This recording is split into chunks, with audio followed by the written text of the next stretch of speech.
I play on average, when I'm at work, I play 6 hours, and I work a night shift as night security, so that's all I get to do. So I paid to play World of Warcraft. I started playing about 3 weeks ago. I might regret that decision after a long, long period of me playing it, and my eyes start to hurt. I haven't considered quitting yet, but there's some odd days where I just can't play it because I've played too much.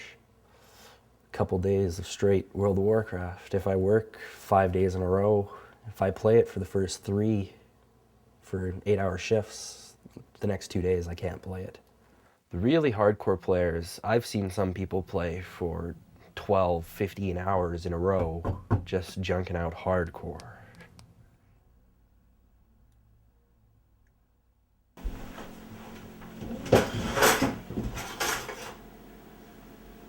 Big fucking spoon. It's fucking hot. It's not enough milk.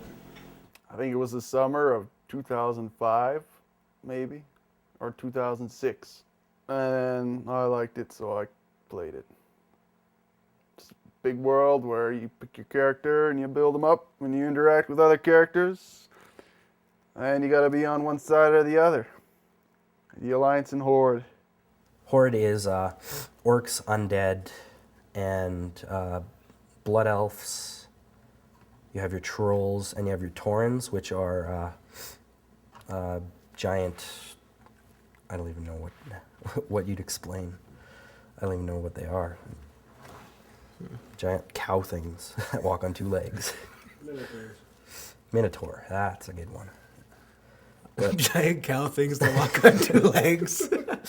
Well, the Alliance are a bunch of pussies, and they're no good at anything.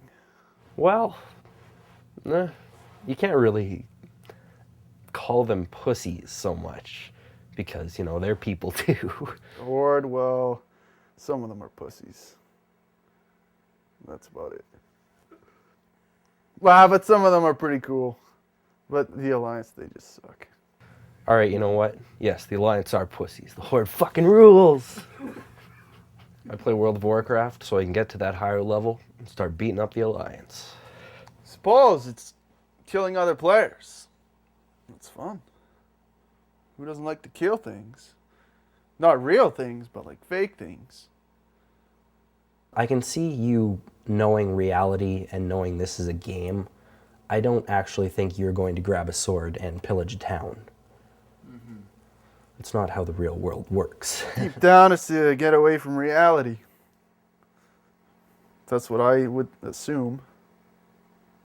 Because you can't, do anything in there that you can do in real life. I mean, you can drive a car and fly a plane, but you can't do that in the game.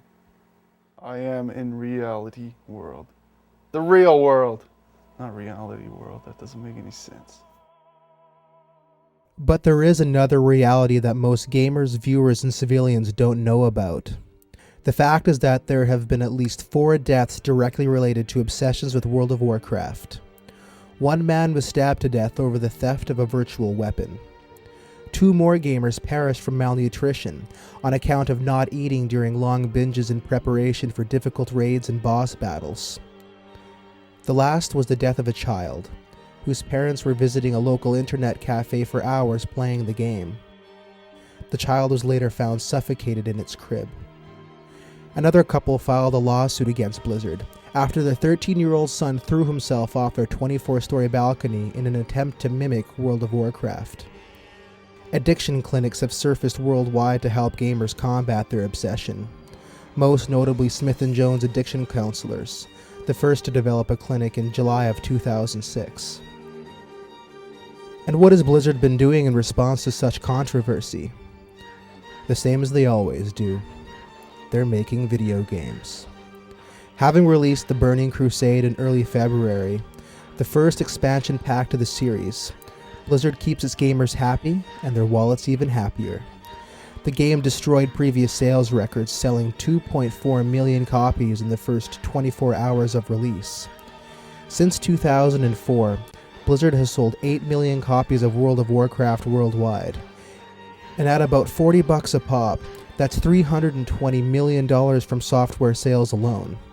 Blizzard reports that there are currently 4 million active subscribers, each of whom shell out an additional $15 a month to even be allowed to play the game.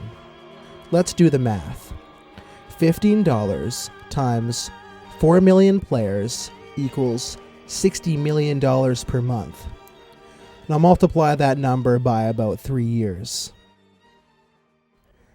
That is one big cash cow. Moo. So in order to understand this fascination, I decided it's about time to learn how to play. These are talents right here, and you have different skill trees of many different talents. Okay. And there's your affliction, damage over time, your demology. You have professions, and your professions are pretty well the way you make money. Like, you tailor your own different things like bags and shoulder pads and things like that. These ones are spells to attack, these ones are summoning spells and things that help your demon or help you.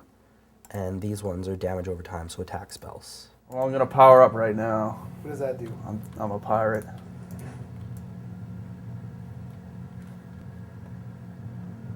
That's not all I can do. I'm a dancing pirate. I'm a pretty good dancing pirate at that. I also got some dynamite. Didn't even break a sweat. So, how do you fight? You fight pretty well. It's very easy. Like, you have your area of effect spells, like that.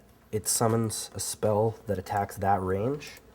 Okay, so it's just kind of like a point and click kind of thing. Yes, and you just have all your skills at the bottom, completely customizable, however you want. So you just pick from this list and then click on the guy, and that's how it attacks him. Yeah, and if you're ever in deep trouble, you can cast a runaway spell, which scares the enemy, and it runs away while it's still being damaged by your other spells. And is that a good spell? Yes, it makes it so you can't die. Well, you can die, of Oh, it's course. coming back though. Yeah, well, it only runs away for so long. It got you with its web. Look at all these goblins. Ah, that's disgusting. There's a place called the Barrens, and the chats in the Barrens are from hundreds of people who just walk through and talk about the most random things you could possibly talk about. Chuck Norris is a big one. Always talking about Chuck Norris. I mean, look at this, jeez. Who is that? It's Chuck Norris. And Lambert, don't forget Lambert. You a Christopher Lambert fan? Yeah. Did you get some fan photos of Christopher Lambert? Well, I got some portraits. That's Christopher Lambert as the Annihilator. But that's another story. Yeah, they are pretty good, aren't they? Probably the best I've ever drawn. I actually have a girlfriend, and that right there makes it so I don't play constantly because I have other things in my life than World of Warcraft. If you play it late at night and then you try to go to sleep, sometimes you dream about it. Kinda. Mostly don't dream. Or like about aliens. Well, I had a dream last night where a guy slipped on a banana. And I was in Iraq. It was pretty cool. And after several years of playing one game, is there any end in sight? I do not believe there's an end to World of Warcraft. I know you can get to the highest level, but still there you can raid other cities and your player versus player never ends. So I do not believe there's an end. There's always an end. But is it in the future? Like, who knows? That's entertainment. Easiest answer ever.